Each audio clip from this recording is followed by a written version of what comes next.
Good afternoon. This is Kim Bobo, your host of Good Work Chicago. I'm also the director of Interfaith Worker Justice. Good Work Chicago is the show that interviews employers who are trying to do the right thing, who are paying workers fairly, treating them fairly, and we interview advocates who are raising core standards for workers around the city. Today, we are excited to have with us Shelly Herman, who is of Herb and Shelly's Fresh Picks. It's a great company, and we're going to learn more about it. So welcome to the show. Great to be here. So tell me the history on your company. Why did you start it? When did you start it? Well, we've been going for 8 years, and when we first started the company, a lot of the farmers were working really hard on their farms, and they were saying they could use help with getting their food to the cities.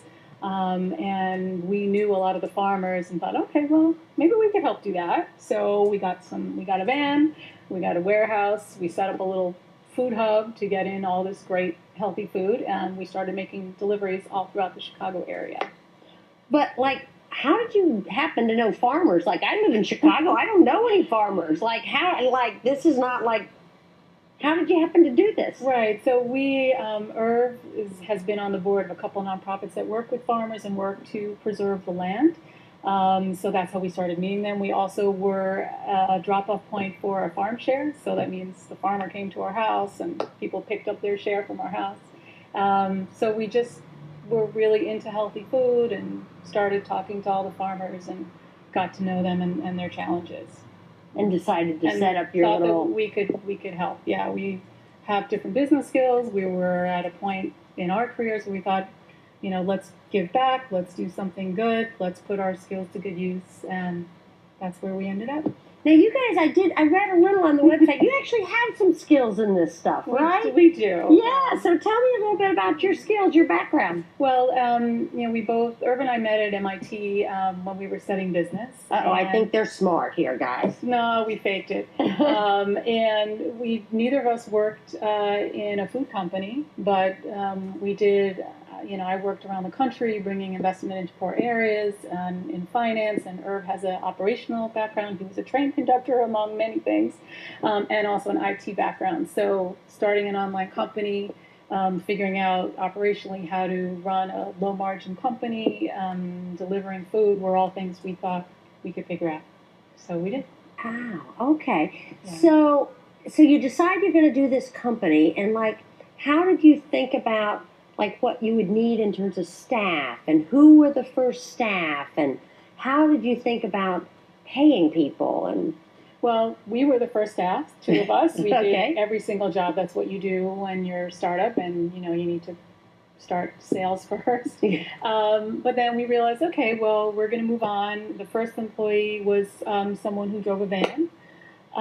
We really, we're doing this business because of our mission of really 3 legs to that: bringing healthy food access to everybody while preserving the environment and supporting the local economy with these wonderful small farmers. So we really look to hire people who support that mission and who felt that they wanted to work with us to grow this and to just bring more of this great, fresh, healthy food to people in Chicagoland. So, we hired first a driver, and then we needed people in the warehouse to do packing, and so the packing and driver staff grew, and eventually we needed someone else beside me to just answer all the emails and phones, and so we grew like that. And, we always felt, again, there was a mission connect. Also, coming from different corporate environments, we really wanted people that were very positive and that would want to be part of a team environment and support good communications amongst the team. It's a small team. We have about 25 employees, and I still interview every person that joins the company, and have been doing that for 8 years. So wow. So how many? So 8 years and 25 employees. That's a lot of growth in 8 years, right? Yeah, it's been good. And so, what's been the trajectory on that? I mean, you added how many in the first couple years, and I'll have to remember on that. Well, just approximately. I'm just it was curious. just us for 6 months. Then we added 1 person in the first year. By the second year, we probably had maybe 3 more employees. we reached maybe the 20 level a couple years ago, and Wow. and now to 25. So Wow. Wow. yeah. So tell us, this is a show about good works and employers that treat workers fairly. So talk to us about what are some of your employment practices, right? Mhm. So how are workers paid? How do you think about pay? What kind of benefits do you have for workers? What kind of growth opportunities? Sure. And we actually have several employees that have been with us many years because we do try to give them an opportunity to move up. But, and also just in terms of what we pay, everybody starts at 10 to 11 an hour. So it's always been above minimum wage, and we hope to continue to move up in that direction.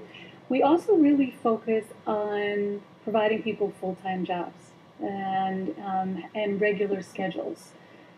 Because a lot of times it would be better for us as a company to have somebody work 2 days, somebody else work 3 days, and have that flexibility. But most people want a full-time job. And a regular schedule. And a regular schedule. And a lot of people that join us, they're going to school, they're picking up a kid after school, so they have family issues to deal with.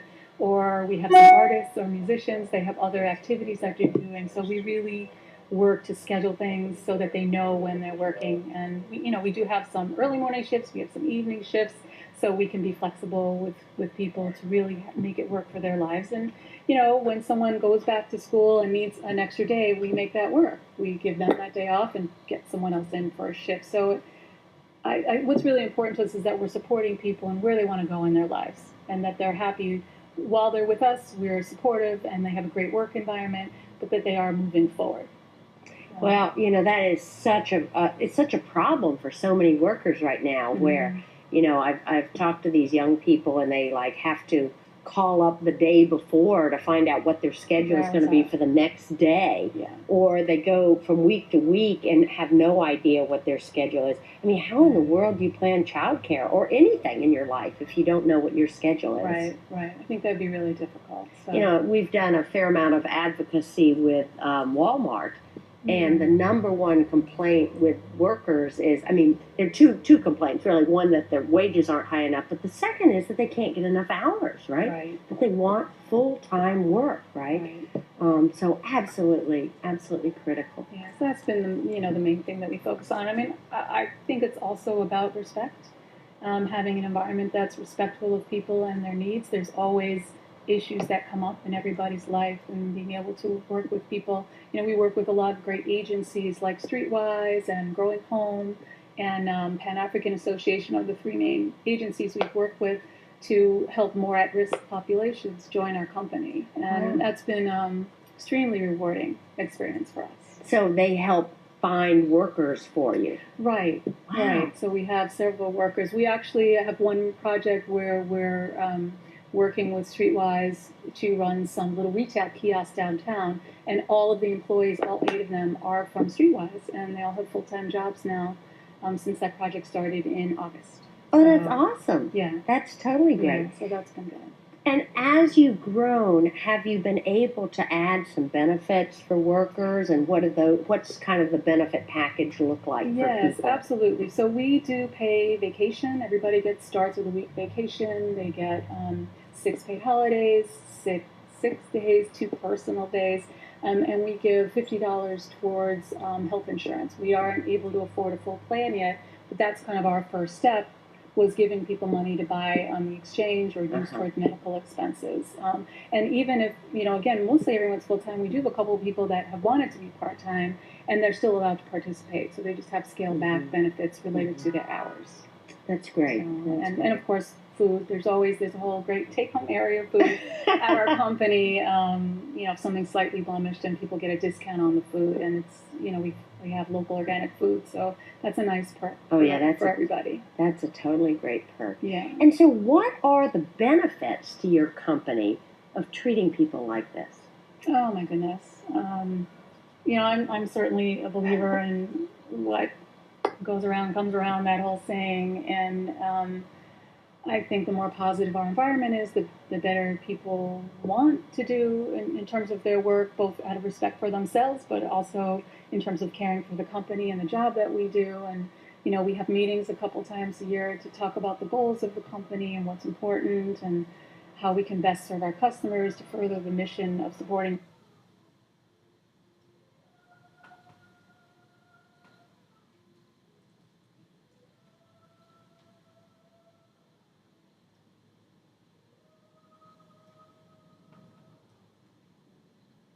Absolutely, 5, 6 years, we didn't really have any in the beginning, so we've got one guy's there, I think it's over 6 years now, a couple people 4 or 5 years, and they've gotten to move up and take on more responsibilities, and that's been wonderful both for us and for them. And we're also helping our farmers as well, because by being a fair trade buyer to the farmers, they're able to pay good wages to their workers, and so it kind of spreads out even from our company to the farms. And so how does that work? I mean, when you are negotiating with a farmer, do you look at how they pay their farm workers, or how does that work in terms of, because in fact farm work is notorious for being a place of exploitation for workers. Right. And so we do, these are mostly small farms that we're working with, and we do visit the farms and we talk to them both about their practices in terms of how they treat the land and grow the food, but also how they treat their employees. And those are positive work environments that we're working with, so not some of the horror stories you hear, like from Mexico. And it's a small community, like everybody knows each other, so we kind of know by talking to one farmer about the next farmer, and we buy from a lot of Amish growers. They're very family-oriented businesses, and they all know each other, and so we don't have contracts with farmers; it's all handshake. So it's that kind of very personal relationship that we have with our growers. Wow, how business ought to be, right? Yeah, it feels really great to do that. So. And let me just understand how this works, because I think I'm going to see if I can get some of this fresh food here. Food, right? So, like, you sign up and you can order a box or two, and it's like delivered to you? Right. So that's what we do. It's online ordering. We deliver food. People order one of those seasonal boxes of the week if they like that, but we're really a full grocery. We have farm fresh eggs, organic grass-fed meats, lots of healthy produce, a lot of gluten-free items, anything really to cook healthy meals at home. Beans, rice, pastas, Wow. Lots of items. And who are your customers? Who come? It's very, very diverse. We're in 250 zip codes all throughout Chicago and the surrounding areas up to Milwaukee, and we have single. So you deliver all the way up to Milwaukee? Yes. Oh, yeah. Okay, that's a lot of van drivers, okay. We're delivering 6 days a week. We only go to each neighborhood 1 day a week to keep the miles down that we're driving in terms of trying to be a green company, but we do go all over.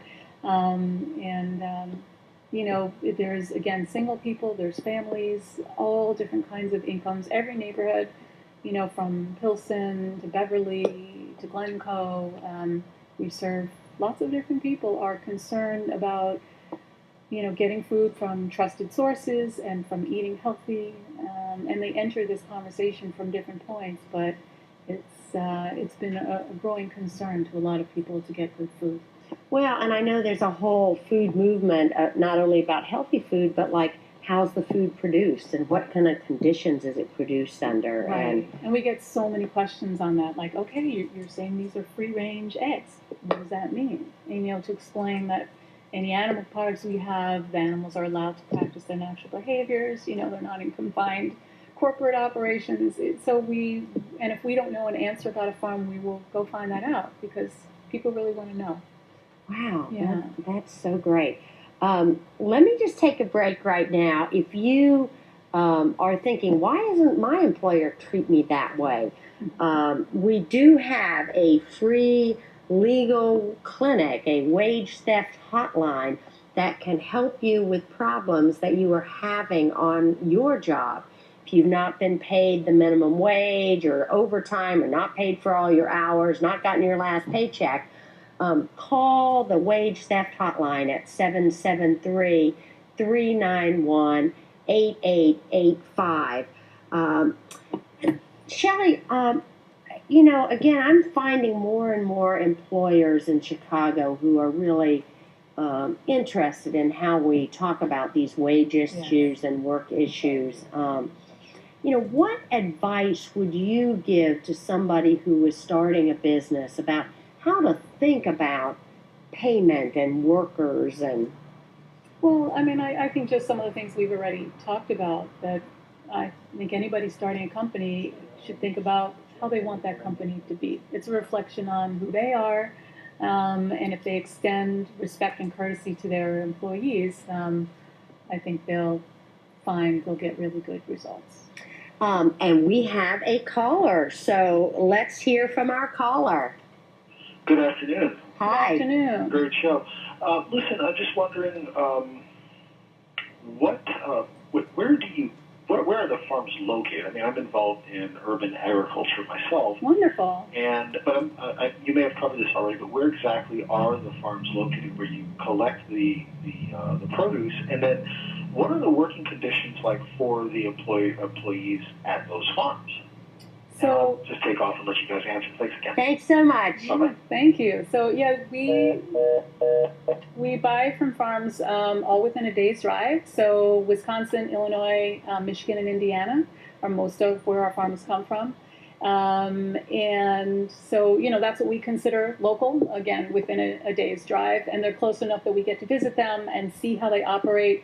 So that's what we did touch on before, the conditions of the workers there. These are not huge farms. It could be a 10-acre farm, a 30-acre farm.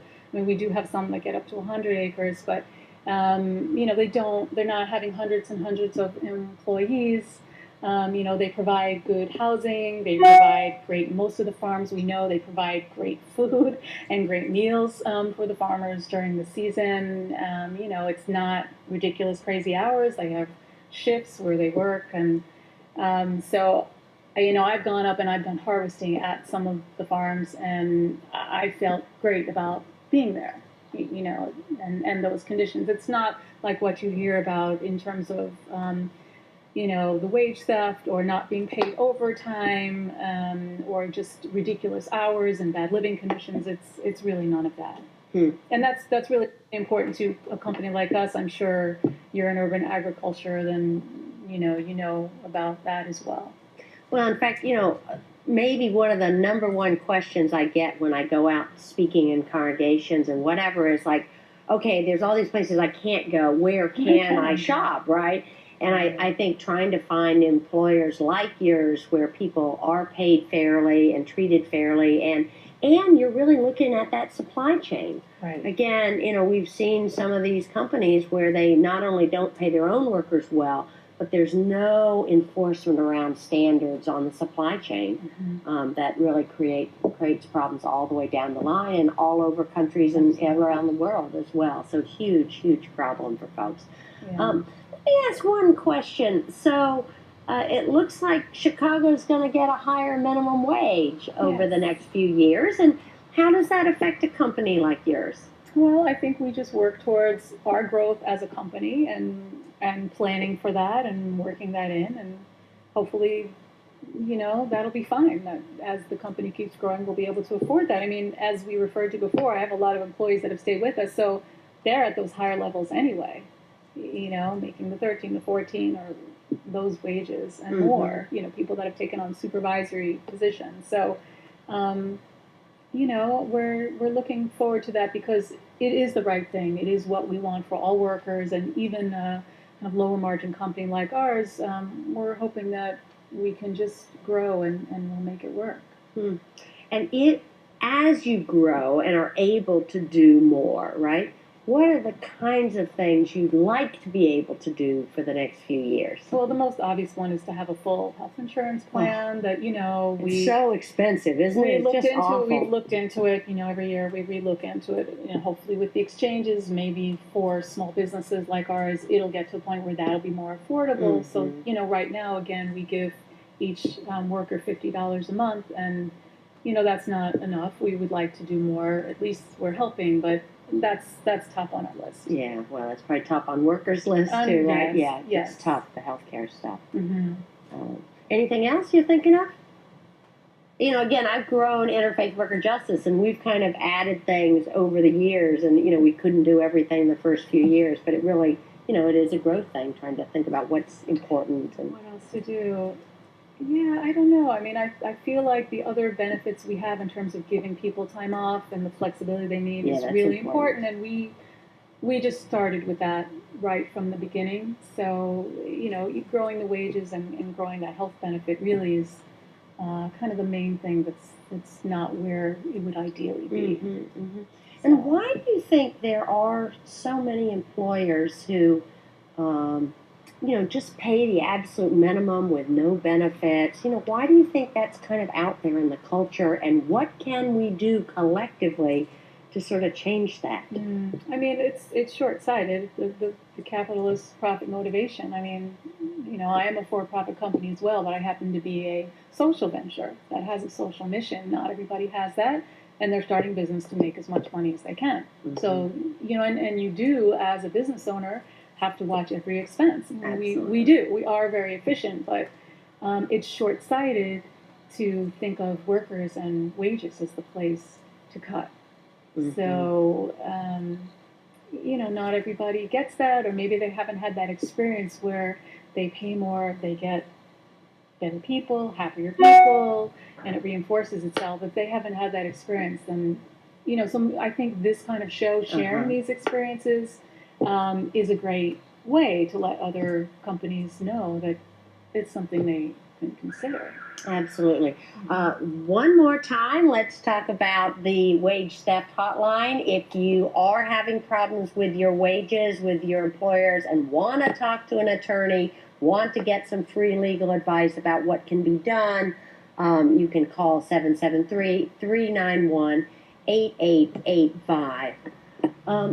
So, Shelly, Interfaith Worker Justice, we work out of, we draw on people's faith backgrounds and sort of core values that are out there. What were the values? Where did you and your partner clearly had some values in starting this company. Where did they come from? And how do we instill that? Where did they come from? Lots of places. I mean, one is certainly my faith background. I'm Jewish, and, I grew up in a family that it's called Tikkun Olam. You really have take care of the world. You take care of the world. You do have social justice. That's always been a part of sort of my family and faith background, for sure. And I think for Herb, it comes more from, he traveled around the world in Southeast Asia for 3 years. And I think seeing a lot of things, meeting a lot of people, and connecting to people, we are all connected. Mm-hmm. And if you believe that, then I think you want to carry that forth, and you want to carry that to people that you work with, that work for you, and he embodies that. So I think that's for each of us, where it comes from, our great caring for people and for fairness. Mm-hmm. Yeah, that's great. Again, I think almost everyone that I've talked to through Good Work Chicago and other really wonderful employers, there's a value center and a recognition that those values play out in the workplace. Yeah. Because sometimes you meet with folks, and I met with one guy who was running really a sweatshop, right? And he was very active in a congregation. And I said, well, how do you reconcile this stuff, right? And he said to me, well, I try and keep my faith out of my business, right? I was like, oh dear, that's not so good, right? Very interesting. So again, I think, this integration of the values that you were raised with and developed, and to bring those values to work, seems like a core principle that we need in business these days. Absolutely. And really, I think the best way we can all change the world is from within, and just bringing out what we have to offer. So. Well, I tell you, I don't know about the listeners, but I'm going to go on and check this out and see how I can get some fresh food. And we will have a blog up in the next day or two that will tell you more about the business, tell you how to get in contact with this business. And we thank you for listening to Good Work Chicago. We will be with you next week, and thank you so much.